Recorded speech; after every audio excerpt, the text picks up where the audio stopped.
Happy holidays. I'm Mr. Miller, your superintendent of schools. I'll be reading chapter 2 with you. Mother didn't expect to have anything to do with the Christmas pageant, except to make me and my little brother Charlie be in it. We didn't want to. And to make my father go and see it. He didn't want to. Every year he said the same thing. I've seen this Christmas pageant. You haven't seen this year's Christmas pageant, Mother would tell him. Charlie is a shepherd this year. Charlie was a shepherd last year. No, you go on and go. I'm just going to put on my bathrobe and sit by the fire and relax. There's never anything different about the Christmas pageant. There's something different this year, Mother said. What's different?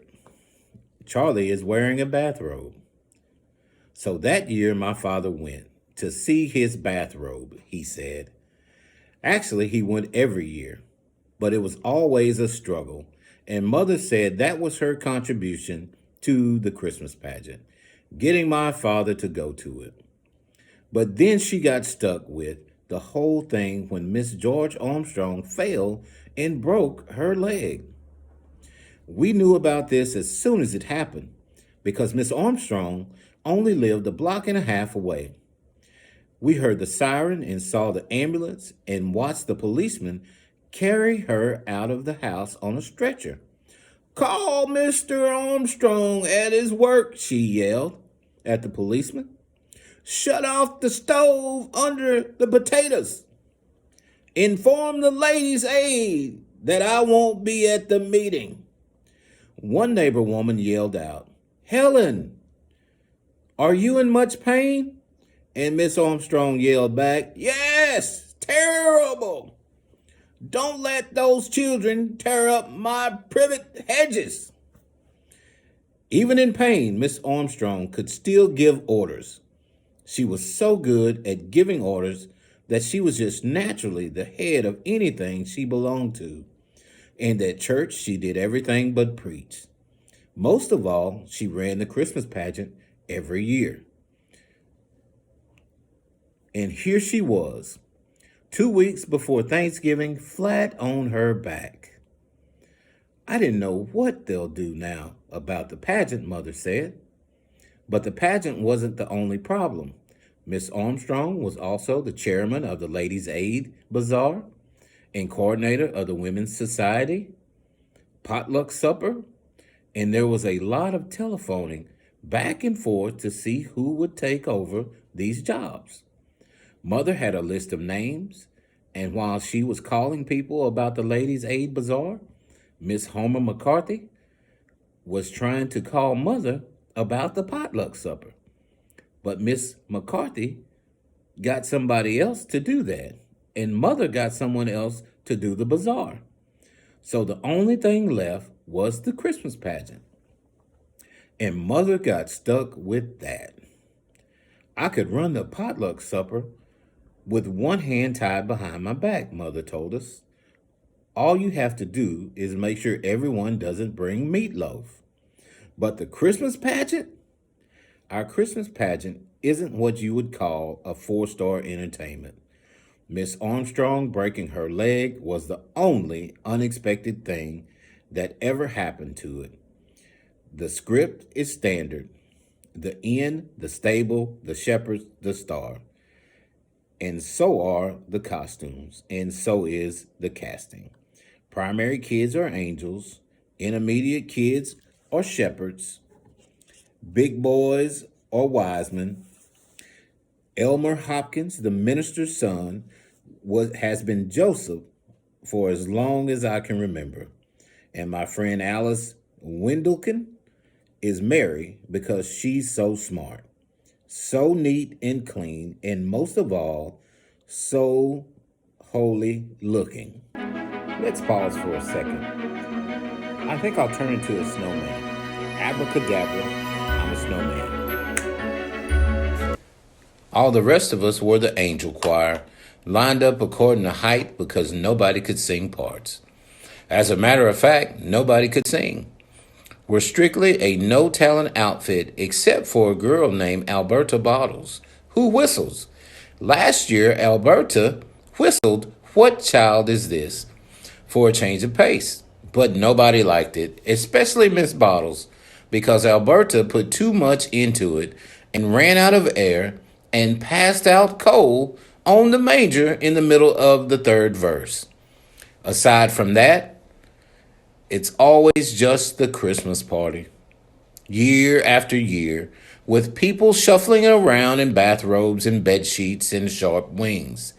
Well, my father said once Mother got put in charge of it, "Here's your big chance. Why don't you cancel the pageant and show movies?" "Movies of what?" Mother said. "I don't know. Fred Stamper has 5 big reels of Yellowstone National Park." "What does Yellowstone National Park have to do with Christmas?" Mother asked. "I know a good movie," Charlie said. "We had it at school. It shows a heart operation and 2 kids got sick." "Never mind," Mother said. "I guess you all think you're pretty funny. But the Christmas pageant is a tradition, and I don't plan on doing anything different." Of course, nobody even thought about the Herdmans in connection with the Christmas pageant. Most of us spent all week in school being pounded and poked and pushed around by Herdmans, and we look forward to Sunday as a real day of rest. Once a month, the whole Sunday school would go to church for the first 15 minutes of the service and do something special. Sing a song, or act out a parable, or recite Bible verses. Usually, the little kids sang "Jesus Loves Me," which was all they were up to. But when my brother Charlie was in with the little kids, his teacher thought up something different to do. She had everybody write down on a piece of paper what they liked best about Sunday school, or draw a picture of what they liked best. And when we all got in church, she stood up in front of the congregation and said, "Today, some of our youngest boys and girls are going to tell you what Sunday school means to them. Betsy, what do you have on your paper?" Betsy Cathcart stood up and said, "What I like best about Sunday school is the good feeling I get when I go there." I don't think she wrote that down at all, but it sounded terrific, of course. One kid said he liked hearing all the Bible stories. Another kid said, "I like hearing songs about Jesus." 8 or 9 little kids stood up and said what they liked, and it always was something good about Jesus or God or cheerful friends or the nice teacher. Finally, the teacher said, "I think we have time for one more. Charlie, what can you tell us about Sunday school?" My little brother Charlie stood up, and he didn't even have to look at his piece of paper. "What I like best about Sunday school," he said, "is that there aren't any Herdmans here." Well, the teacher should have stuck with "Jesus Loves Me," because everybody forgot all the nice churchy things that other kids said and just remembered what Charlie said about the Herdmans. When we went to pick him up after church, his teacher told us, "I'm sure there are many things that Charlie likes about Sunday school. Maybe he will tell you what some of them are." She smiled at all of us, but you could tell she was really mad. On the way home, I asked Charlie, "What are some of the other things you like that she was talking about?" He shrugged. "I like all the other stuff, but she said write down what we like best. And what I like best is no Herdmans." Not a very Christian sentiment, my father said. "Maybe not, but it's very practical one," Mother told him. Last year, Charlie had spent the whole second grade being black and blue because he had to sit next to Leroy Herdman. In the end, it was Charlie's fault that the Herdmans showed up in church. For 3 days in a row, Leroy Herdman stole the dessert from Charlie's lunchbox, and finally Charlie just gave up trying to do anything about it. "Oh, go on and take it," he said. "I don't care. I get all the dessert I want in Sunday school. Leroy wanted to know more about that. What kind of dessert, he said. Chocolate cake, Charlie told him, and candy bars and cookies and Kool-Aid. We get refreshments all the time, all we want. You're a liar, Leroy said. Leroy was right. We got jelly beans and Easter and punch and cookies on Children's Day. And that was it. We got ice cream too, Charlie went on, and donuts and popcorn balls. Who gives it to you, Leroy wanted to know. The minister, Charlie said. He didn't know who else to say. Of course, that was the wrong thing to tell Herdmans if you wanted them to stay away. And sure enough, the very next Sunday, there they were, slouching into Sunday school, eyes peeled for the refreshments. Where do you get the cake? Ralph asked the Sunday school superintendent. And Mr. Grady said, well, son, I don't know about any cake, but they're collecting the food packages out in the kitchen. What he meant was the canned stuff. We bought it every year as a Thanksgiving present for the orphans' home. It was just our bad luck that the Herdmans picked that Sunday to come, because when they saw all the cans of spaghetti and beans and grape drink and peanut butter, they figured there might be some truth to what Charlie said about refreshments. So they stayed. They didn't sing any hymns or say any prayers, but they did make a little money, because I saw Imogene snake a handful of coins out of the collection basket when it went past her. At the end of the morning, Mr. Grady came to every class and made an announcement. We'll be starting rehearsal soon for our Christmas pageant, he said. And next week, after the service, we'll all gather in the back of the church to decide who will play the main roles. But of course, we want every boy and girl in our Sunday school to take part in the pageant.